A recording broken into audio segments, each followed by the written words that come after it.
Deep in the heart of the French countryside, where the rolling vineyards of Corsica meet the jagged cliffs of the Mediterranean, there is a silence that feels heavy with the weight of history. For most of the world, the name Napoleon is a ghost of the 19th century, a figure etched in marble or trapped in the gilded frames of the Louvre. We are taught that his empire collapsed at Waterloo, that his bloodline faded into the dusty archives of aristocratic insignificance, and that the little corporal left behind nothing but a cautionary tale of overreach.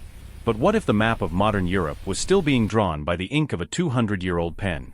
Behind the closed doors of Brussels and the private salons of Paris, a whispered phrase has begun to circulate among the continent's most powerful power brokers: the Napoleon Protocol.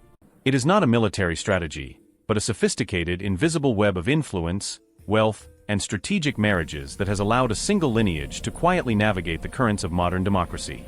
As the European Union faces its most fractured era in decades, observers have noticed a curious pattern in how certain political dynasties rise and how specific pan-European policies are enacted. From the boardrooms of Frankfurt to the diplomatic circles of the UN, the echoes of a specific, calculated ambition are becoming impossible to ignore. Is it possible that the descendants of the man who once crowned himself emperor have found a way to rule without a throne? To understand the future of the West, we must look past the headlines and into the shadows of a family that never truly said goodbye to power. If stories like this fascinate you, subscribe to join us as we uncover hidden global truths. And tell us, where are you watching from? Could a shadow dynasty like this exist in your own country without the public ever knowing? Tell us your thoughts in the comments. We love hearing from you. To understand the shadow cast by the modern Napoleon Protocol, we must first look at the moment the world thought the flame had been extinguished.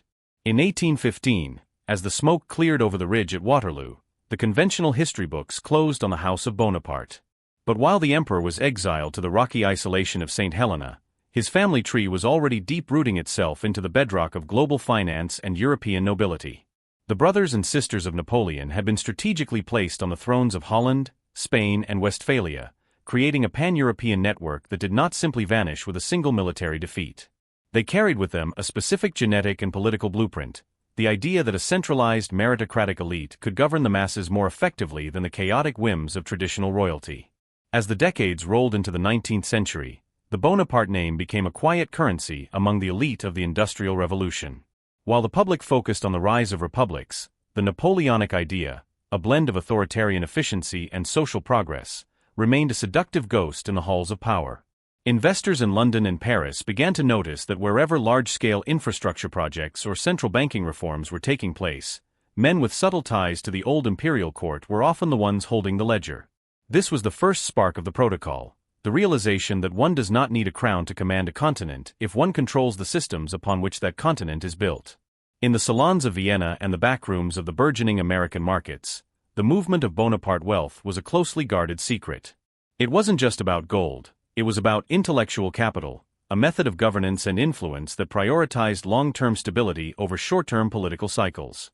This quiet persistence baffled contemporary historians who expected the family to fade into obscurity. Instead, they watched as the bloodline intermingled with the rising merchant class, creating a hybrid force of old-world prestige and new-world economic might. But as this influence grew, so did the fear of those who remembered the carnage of the Napoleonic Wars.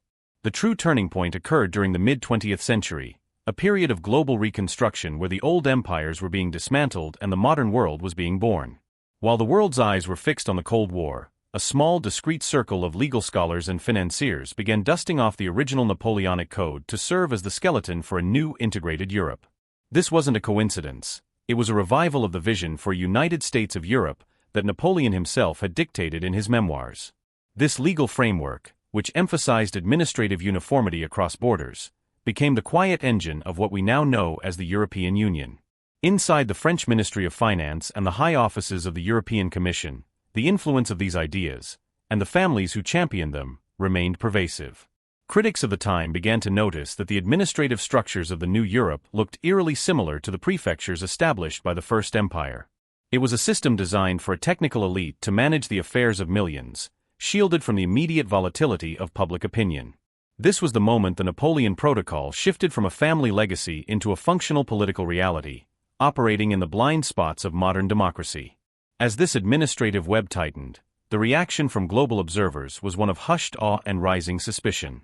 In Washington, Intelligence reports pondered whether France was attempting to reclaim its continental hegemony through the back door of bureaucracy. In the streets of Rome and Berlin, the echoes of this centralized power began to grate against local identities, yet the momentum seemed unstoppable. The ghost of the emperor was no longer a man on a white horse, but a set of rules and a lineage of influence that seemed to anticipate every crisis before it even arrived. But as this structure reached its peak, a new generation of the bloodline was preparing to step into the light.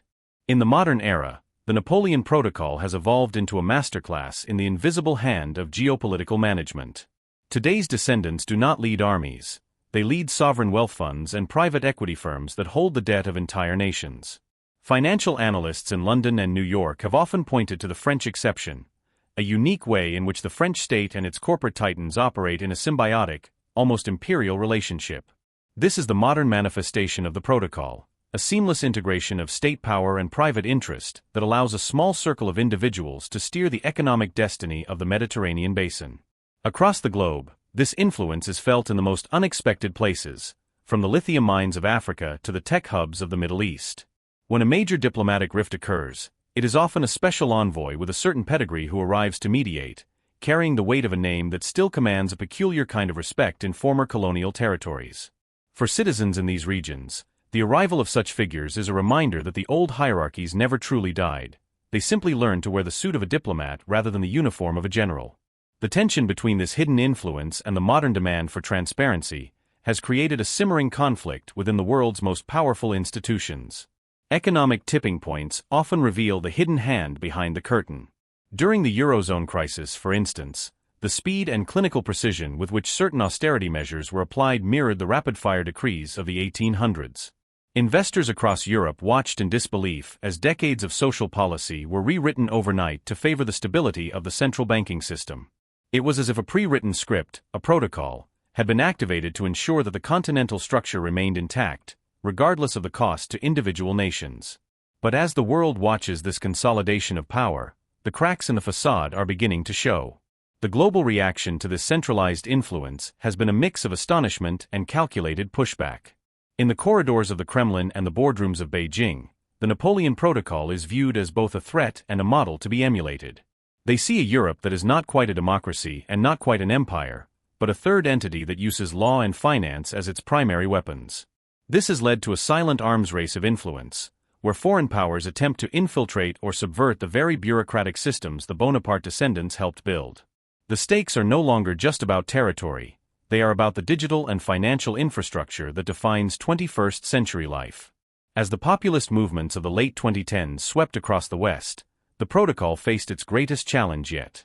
The Gilets jaunes in France and the architects of Brexit in the UK were, in many ways, reacting to the very centralization that the protocol represents. They were fighting against a ghost they couldn't quite name, a sense that their lives were being governed by an elite that was disconnected from the soil and the soul of the people. Analysts exchanged glances, realizing that the tension between the imperial vision of a unified, managed Europe and the national vision of sovereign states was reaching a breaking point.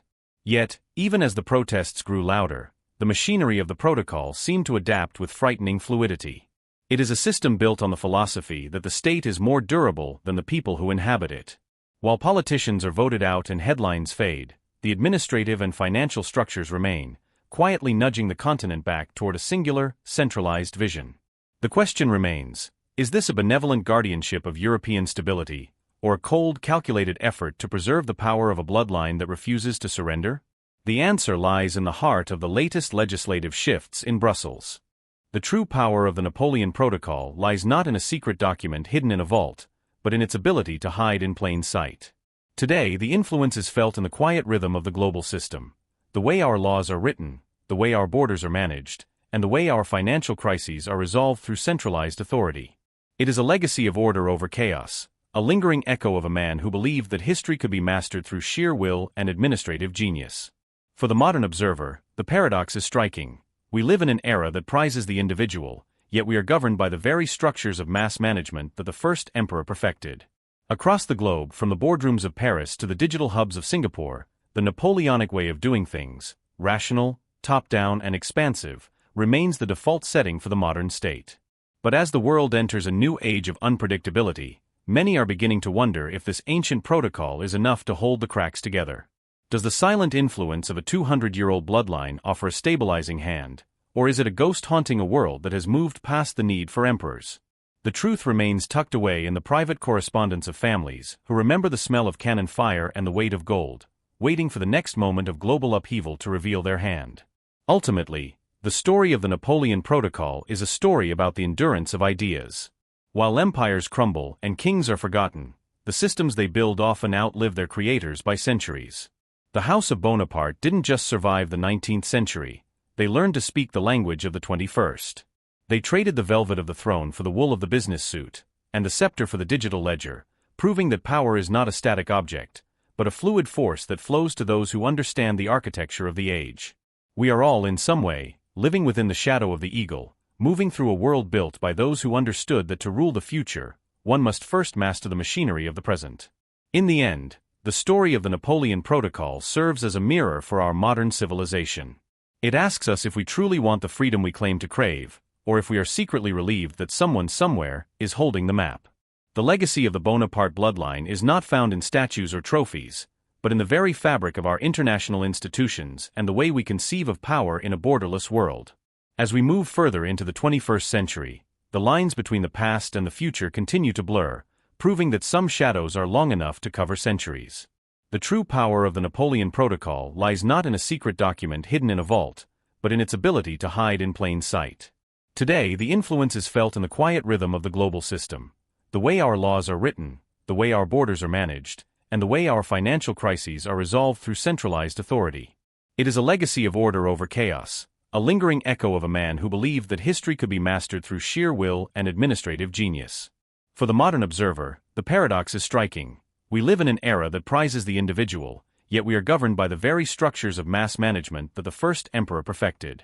Beyond the boardrooms and the bureaucratic offices, there is a human truth that lingers in the quietest corners of this story. While the public looks at the 2019 marriage of the current prince to the Countess Olympia as a high society event, political analysts see it as a soft power consolidation that heals the old fractures of the 19th century. For citizens across Europe, these moments serve as a reminder that while politicians are elected for short cycles, the protocol operates on the scale of centuries. It raises a question that challenges our modern assumptions. In a world of rapid digital change, could an ancient, patient lineage actually be more stable than the institutions we've built to replace them? In the silence of the modern boardroom, the Napoleon Protocol reminds us that history is not a series of closed chapters, but a continuous, unfolding narrative where the past often holds the pen. The structures of law, finance, and diplomacy that define our lives are rarely the result of chance. They are the legacy of long-term visions that survive through generations of careful stewardship and strategic silence. While the maps on our walls have changed, the fundamental quest for a unified, managed, and orderly world remains as potent as it was 2 centuries ago. In the quiet echoes of a changing world, we often find that the most powerful forces are the ones that never seek the spotlight.